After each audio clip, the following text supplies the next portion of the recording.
Balthazar Picsou est l'homme le plus riche du monde. Il voue une adoration sans limite à ses milliards qu'il considère comme ses enfants. Il faut dire qu'il s'est donné beaucoup de mal pour les gagner, et surtout pour les garder. Partir ailleurs et fonder un nouveau foyer n'est jamais vraiment aisé.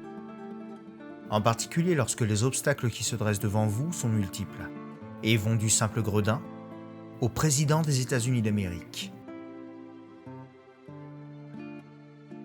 Afin de découvrir ce passage de sa vie, je vous invite à présent à vous installer, à vous servir un petit jus de papaye, de mandarine, voire même de banane si le cœur vous en dit.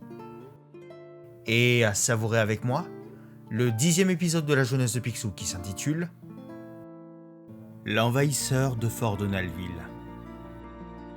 Bonne écoute.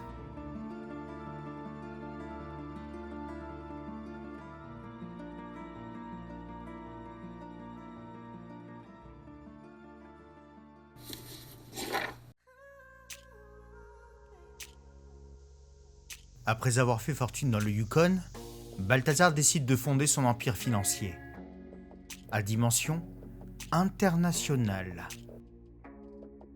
Il quitte donc l'Écosse avec ses sœurs Hortense et Mathilda, puis met le cap sur un lopin de terre qu'il possède, sur la côte occidentale des États-Unis, non loin d'une minuscule colonie baptisée Donaldville. Un étrange attelage parcourt les routes poussiéreuses du Calisota. Balthazar et ses sœurs sont à bord d'une voiture d'époque. 4 roues, un endroit pour s'asseoir, un conducteur râleur. Cesse de ronchonner, Balthazar, Lui dit Mathilda. Ah, c'est plus fort que moi, lui répond-il agacé. Dire que j'ai acheté cette machine infernale. Si tu avais lu le mode d'emploi, tu aurais vu qu'elle fonctionne exclusivement avec un mélange de kérosène et d'huile de baleine. Je n'ai pas lu le mode d'emploi. Ces 6 années passées au Yukon m'ont usé les yeux. Je n'ai même pas pu voir les options proposées. Et il continue de rouler jusqu'à atteindre une ferme, où se trouvent les premières personnes vivantes du coin. Arrêtons-nous pour demander à ce fermier la direction de Fort Donaldville, suggère Balthazar. Ne perdant pas le nord, et son but initial, Hortense ajoute. Demande-lui par la même occasion s'il y a de beaux cow-boys dans la région. Et il s'arrête donc au niveau d'un fermier, coiffé d'un chapeau de paille, et arborant un bouc bien garni.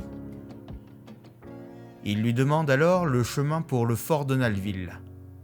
« Vieux fort, il tombe en ruine, et le terrain n'est pas cultivable », fait-il. Avec son tact habituel, Balthazar lui lance. « Je ne vous demande pas un rapport d'expert, mais la direction. » Sans en prendre ombrage, le paysan lui indique une colline du doigt. « La voilà votre ruine, au sommet de la colline de Kilmul. »« Merci, » dit Balthazar en repartant. Alors qu'ils gravissent la colline, les sœurs découvrent Donaldville. Tandis que Mathilda se focalise sur la topographie des lieux, Hortense, elle, cherche toujours de beaux cow-boys des yeux. Toutefois, les ennuis commencent à poindre lorsqu'à bout de force, l'auto cesse d'avancer. Et pire, à reculer. Hurle Hortense. Tu n'as pas pris l'option frein! Normal, fait Balthazar. Quand Balthazar démarre, rien ne l'arrête. Exact, on redescend même de plus en plus vite, Rajoute Mathilda. La voiture continue inexorablement sa descente, jusqu'à pénétrer le champ de maïs de la ferme du paysan rencontré précédemment, manquant de peu sa femme et l'une de ses filles.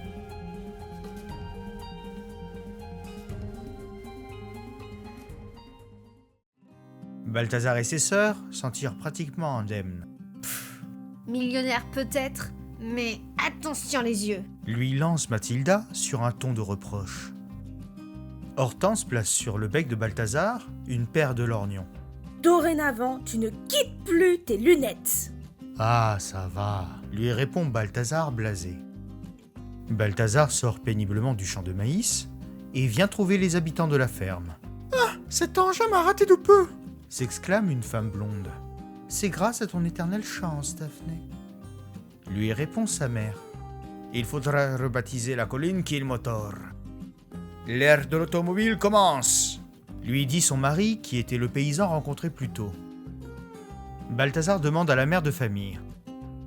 Je cherche un endroit pour garer ma coûteuse voiture à moteur. Je peux vous vendre une remise sur la route de Corntassel, lui répond-elle. La plupart des terrains de cette région m'appartiennent. Balthazar tient à souligner un point. Pas cette colline, dit-il en pointant l'endroit. Je l'ai acheté à un vieux grincheux à Whitehorse. Vous êtes Balthazar Picsou ? S'exclame-t-elle. Mon frère Jules m'a dit qu'il vous avait cédé ce terrain. Puis, elle se présente. Elle et sa famille. Je m'appelle Elvire. Voici mon mari Joseph et 2 de nos enfants, Daphné et Barnabé. Dans le coin, on nous appelle Ma et Paddock, rajoute Joseph en enserrant sa femme par la taille. Original, dit Picsou avec un certain désintérêt.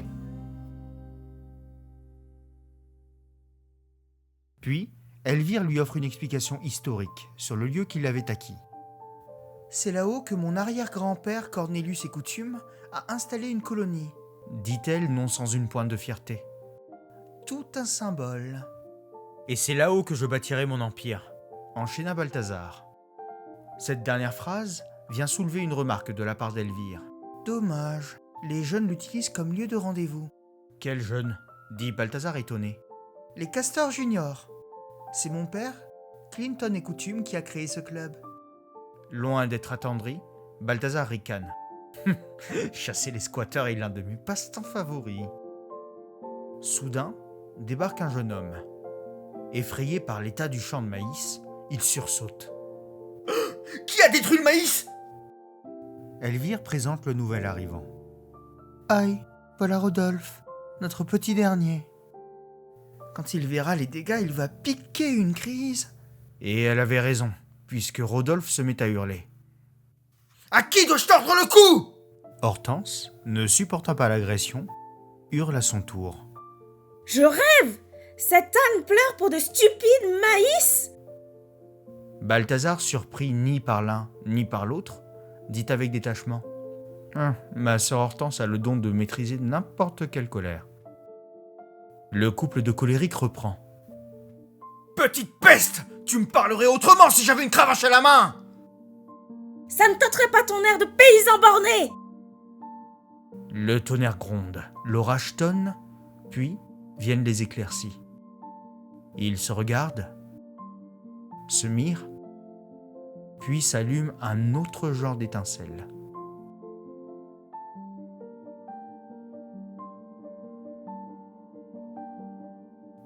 De loin, Elvire est surprise. Ça alors, je n'ai jamais vu Rodolphe se calmer aussi vite. Normal, lui répond son époux. Il a trouvé plus agressif que lui, Ma, et ça lui plaît. Indifférente à toute cette effusion de sentiments, Balthazar rappelle sa sœur à la réalité. Hortense! Hortense, viens! Prenons possession de nos terres. Et repart avec elle. Bye, Rodolphe. Sous le charme, la jeune demoiselle venait peut-être de trouver son cow-boy.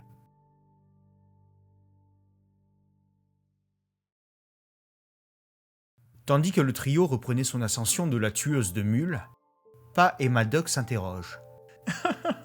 Peut-être qu'un jour, on m'appellera grand-mère Donald. De manière un peu plus inquiète, Joseph craint ce que donnerait le fruit d'une telle union. Si ces deux excités se marient, je me demande ce que ça va donner comme gamin. Sur la colline de Kilmotor, l'état d'Hortense irrite Balthazar. Reprends-toi, Hortense. Si tu te voyais, tu as l'air stupide. Ne supportant pas entendre ce genre de reproche sortir de la bouche de son frère, Mathilda le reprend. Ah oui, Balthazar ? Attends un peu que je te montre une pièce pour voir l'air que tu auras. Ne désirant pas s'appesantir plus sur la situation, Balthazar pointe le fort. Laisse tomber et regarde plutôt à quoi ressemble le fort de Nalville. Quel désastre! Le cadre ne lui inspirant aucune confiance, il approche du bâtiment à pas de loup. « Prudence !» dit-il à ses sœurs. J'ai suffisamment parcouru ce pays pour savoir que les premiers colons étaient tout, sauf un ramassis de vauriens. Prudemment, ils passent la tête à travers la porte d'entrée, fort délabrée, du fort. Ils sont capables d'avoir truffé l'endroit de piège, pour se défendre des Indiens par exemple. Il se fait alors attaquer par un ennemi terrible. Un seau d'eau qui était rempli à ras-bord. L'occasion étant trop belle pour ne pas être saisie, Hortense déclame alors une tirade sarcastique, mais du plus bel effet. Horreur! Notre pauvre frère a été sauvagement agressé par de lâches et invisibles ennemis. Ô destin cruel! Ah, ça ira comme ça. Lui répond-il encore sous le choc. Chut, intime Mathilda. On vient. 3 jeunes garçons accourent pour voir ce que leur piège infernal avait attrapé. Balthazar chausse ses lorgnons et dit « Ah, c'est le club des ratons laveurs, je parie. » Non, des castors juniors. Rectifie Mathilda. « Vous êtes chez moi !» leur lance violemment Balthazar. « Quittez mes terres !» Sans même chercher à négocier, les enfants acceptent leur sort. « Nous n'avons plus de club, Général Fulton !» dit l'un d'eux en fixant celui qui paraissait être le plus âgé. « Et embarquez votre livre !» rajouta Balthazar sans une once de compassion, tout en pointant du doigt un ouvrage aux dimensions colossales, au grand déplaisir de certains. « Toby, cette semaine, tu seras le gardien du manuel des castors juniors !» dit le cadet de la troupe. « Oh non !» dit le Benjamin. « Il est trop lourd !» Il se retrouve dehors en aussi peu de temps qu'il faut pour le dire, avec un beau « Et ne remettez plus les pieds ici !» bien salé de la part de Balthazar. Hortense et Mathilda affichent une mine consternée, et cette dernière fait suivre la dernière réplique de son frère par un timide « Salut !» La place étant assez nette à son goût, Balthazar admire des hauteurs le contrebas composé de verdure, d'une longue plage, ainsi que de l'océan. Quel emplacement idéal pour mon coffre! Il ne nous reste plus qu'à aller chercher mes barils d'or et d'argent à la gare. Mais les castors juniors ne renoncent pas encore. Alors qu'ils descendent la colline, le cadet demande à l'aîné. « Que faire? Démantibuler le club ?»« Jamais !» répond l'aîné. « Rien ne nous prouve qu'il est réellement le propriétaire. »« Ouais !» répond son cadet.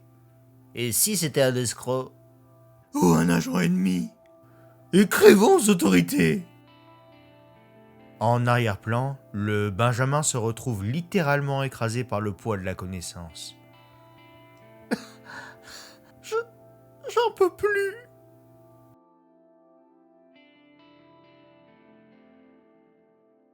Et les responsables locaux, inquiets, firent suivre le message jusqu'aux plus hautes instances, à Washington. Et à la Maison-Blanche, le majordome des lieux venait porter le message des castors juniors au président des États-Unis d'Amérique. Monsieur le Président, un télégramme du Calisota, les castors juniors. Ah, ces braves garçons, ils ont combattu à mes côtés à San Juan Ridge. Ils disent qu'un millionnaire venu d'Écosse aurait installé une base militaire sur la côte. Le président n'en revient pas. Une base militaire? Puis, il prend une décision. Nous allons reprendre les armes! Une semaine plus tard, dans le Calisota, une barque à fond plat descend lentement la rivière Tulbug. Nous y retrouvons Balthazar en train d'acheminer ses précieux tonneaux avec ses 2 sœurs.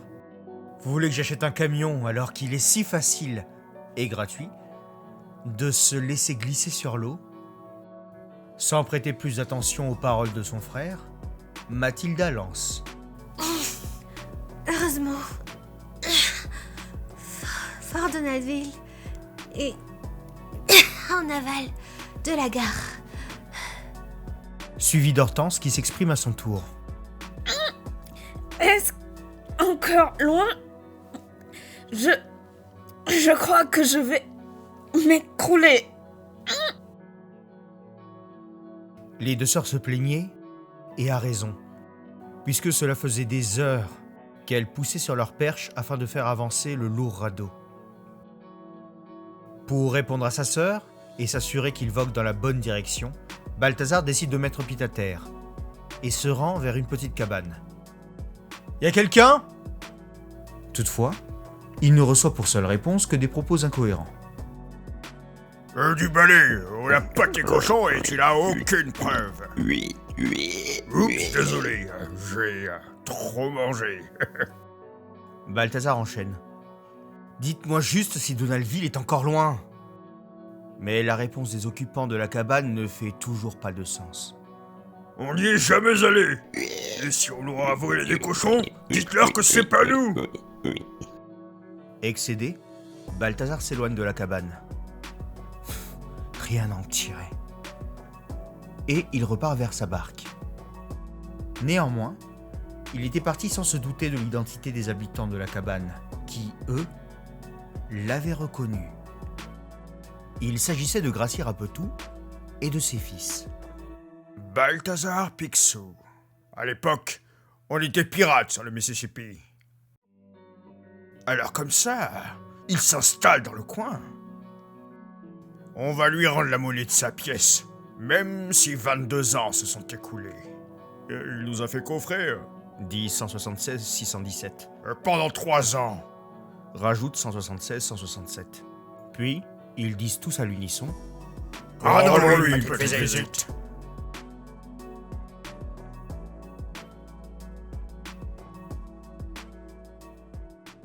Et, quelque temps plus tard, Balthazar a fini par arriver à bon port, à son fort.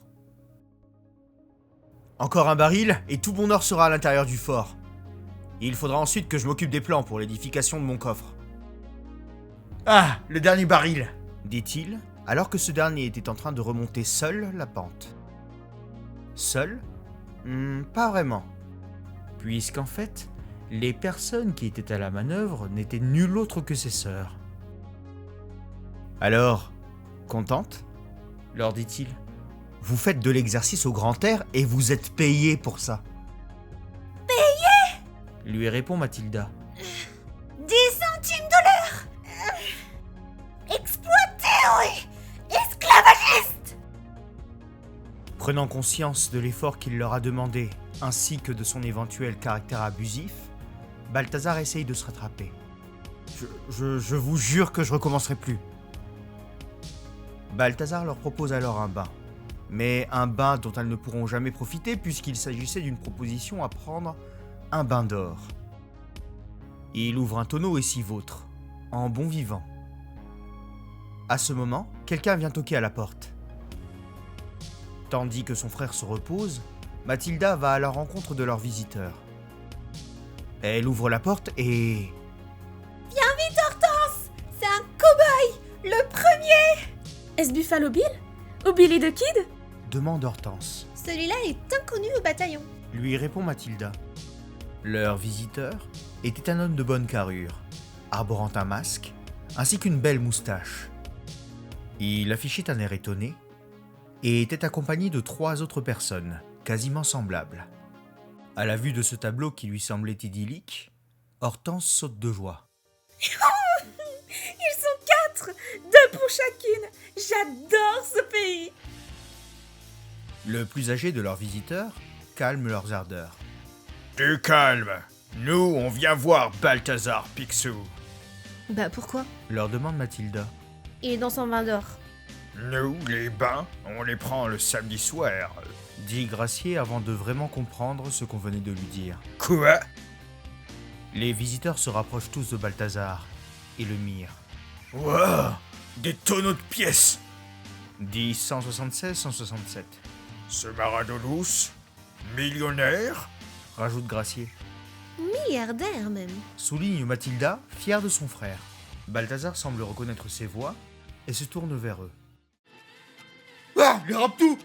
S'écrie-t-il.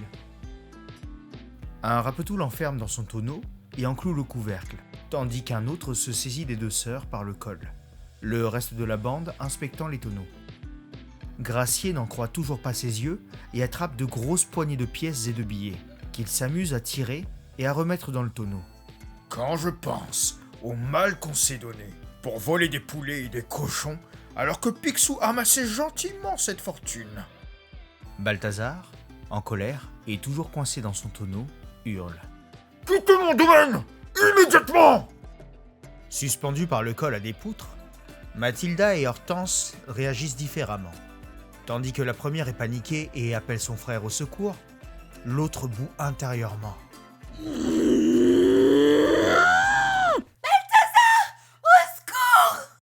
Ne t'use pas la voix inutilement, ma jolie. Personne ne viendra te délivrer. Lui lance 176 617. Les Rapetous ne profitent cependant pas longtemps de leur larcin puisque des explosions et des sifflements se font entendre. D'un coup, la prison de Balthazar explose, le laissant à moitié sonné. Mais on nous bombarde, ma parole, Dit Gracier, On dirait que Picsou s'est fait de sacrés ennemis dans le coin. rajoute l'un de ses fils. Un cri de sommation vient retentir. Rendez-vous ou gare au massacre. Qui ose nous canarder ? Demande Picsou en se dirigeant vers les remparts du fort, suivi de près par les Rapetous. Ils découvrent alors une scène digne d'un cauchemar. C'est un cauchemar. S'exclame Picsou. Alors on fait le même. Disent les bandits en chœur. Ils se rendent compte avec horreur de ce qui les attendait. Devant eux se dressait l'armée, la marine, la cavalerie, ainsi que les castors juniors. Une autre sommation, beaucoup plus impressionnante, ne tarda pas à résonner. Je suis le président des États-Unis. Vous êtes fichus. Les Rapetous n'en reviennent pas. Balthazar, tout d'abord surpris, explose de colère. Nul ne me chassera d'ici. Et pas même le président de machin chose. Partez ou je me fâche. En guise de réponse, Balthazar et les Rapetous reçoivent un boulet de canon qui vient faire exploser les remparts.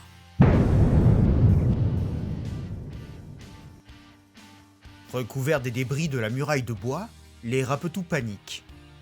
Balthazar, excité par la perspective d'un bon combat, les rabroue. Taisez-vous! Pour une fois qu'il y a un adversaire digne de moi? Le président sonne alors la charge, sabre à la main. Chargez. Et ce fut la charge historique de la colline Killmotor. Paniqués, les Rapetous s'en retrouvent paralysés, tandis que Balthazar s'échine à défendre son fort. Il remonte les escaliers du rempart et se saisit d'une poutre. Je vais leur jeter cette tourelle rongée par les mythes, je me battrai jusqu'au bout. Sitôt dit, sitôt fait. Balthazar se sert de sa poutre comme d'un levier, et il balance alors la tour nord sur les ennemis. La tour dévale la pente et vient frapper une partie des soldats. Le président des États-Unis, indemne, continue l'assaut. J'ai attaqué pas mal de forts dans ma carrière, mais jamais un fort ne m'a attaqué. En avant, couvrons-nous de gloire. À l'intérieur du fort, la panique atteint des sommets, mais uniquement chez les Rapetous. Ces derniers tendaient de s'échapper, mais sans succès, puisque Balthazar avait fermé les portes avec un cadenas. Le président, face au fort, décide de recourir à un moyen radical, le bâton de dynamite.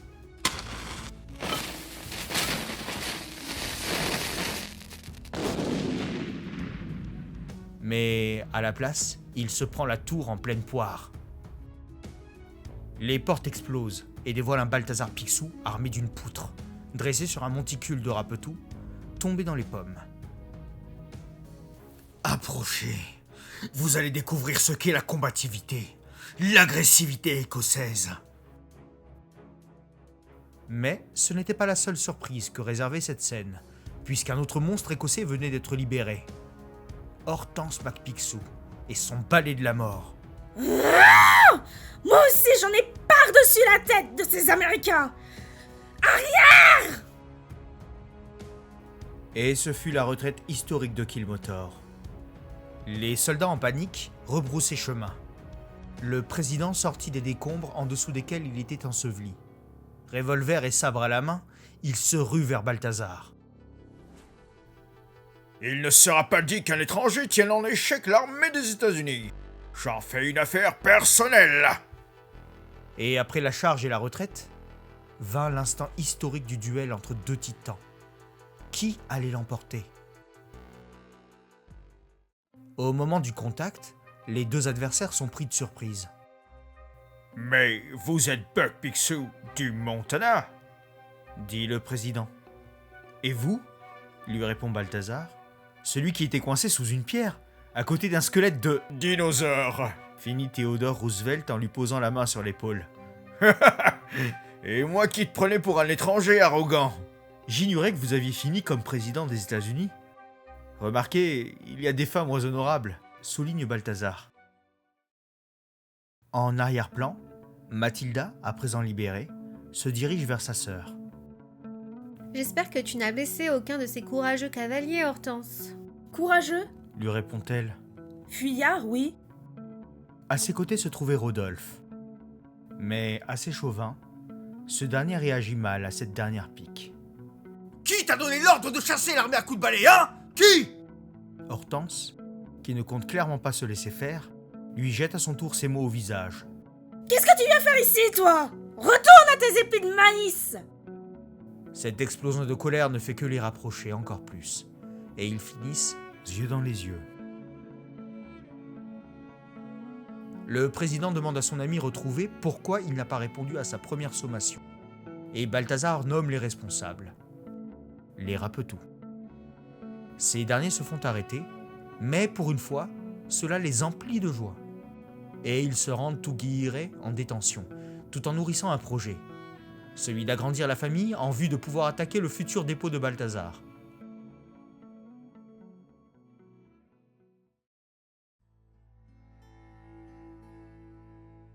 Ce soir-là, les deux héros discutèrent autour d'un feu de camp présidentiel. Ils se racontent leurs exploits passés entre le moment de leur rencontre et leur retrouvailles. Et voilà comment j'ai remporté la bataille de Santiago. Bravo! À mon tour, écoute. Dans le Transvaal, en Afrique du Sud, il faisait si chaud que l'or dégoulinait comme de la pâte à berlingot. Mangeant à l'écart, Mathilda et Hortense discutent également. Je savais qu'un jour, lorsque Balthazar deviendrait millionnaire, nous serions invités à un dîner avec le président des États-Unis. Mais je n'imaginais pas la rencontre ainsi. Et je me suis taillé un chemin à l'épée, tout en traînant mon canoë derrière moi, acheva Balthazar, couteau à la main, pour illustrer la scène. Puis vient le temps des confidences et des remerciements plus personnels. « Je te dois ma réussite, Picsou. » dit Théodore. « C'est grâce à toi que j'ai refait de la politique. » « Et toi, tu m'as appris à me surpasser, » lui renvoie Balthazar. 6 mois plus tard, Balthazar a construit une forteresse destinée à protéger les graines de son futur empire, afin qu'elles puissent un jour grandir, fleurir et porter des fruits. Et il poursuit un dessein pour le moins ambitieux. Un jour, ce coffre de 8000 mètres carrés sera rempli. L'argent atteindra le sommet de cette jauge, dit-il en pointant une jauge de plusieurs mètres de hauteur. Ensuite, j'installerai des fabriques, et ce patelin deviendra une ville puissante. En se baladant, Balthazar retrouve les Castors Juniors. Ces derniers étaient en pleine collecte pour se construire un nouveau refuge, pour leur club. Bien loin de nourrir de la rancœur envers eux, ils décident de contribuer à leur projet via une donation, celle d'une poignée de porte usagée.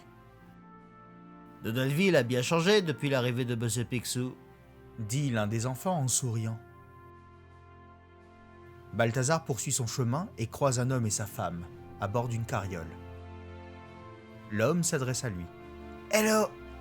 Il paraît que cet endroit va se développer et qu'il y aura du travail. »« C'est exact, lui annonce fièrement Balthazar. Alors, dit l'homme à sa femme. C'est ici que nous allons construire notre maison, ma belle. » Son épouse affiche une mine moins enthousiaste que celle de son conjoint. Pas à côté de cette horreur, dit-elle en pointant du doigt le sommet de la colline. C'est monstrueux! Cette affirmation fait réagir Balthazar qui enchaîne. Faudra vous y habituer, madame, car cette monstruosité est ici pour un bout de temps. Un peu en retrait, notre couple de jeunes colériques pique-niquent ensemble. Tu es fou? Où as-tu été pêcher un nom pareil? Jamais un de mes enfants ne s'appellera Donald, tu m'entends? Jamais!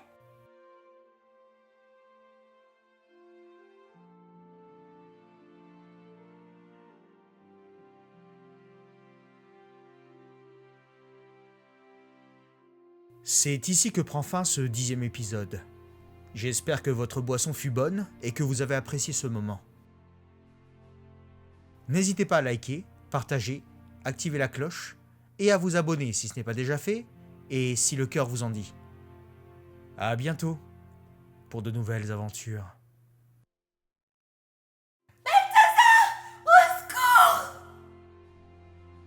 Tu es fou? Où as-tu été pêcher un nom pareil? Jamais un de mes enfants ne s'appellera Donald, tu m'entends? Jamais!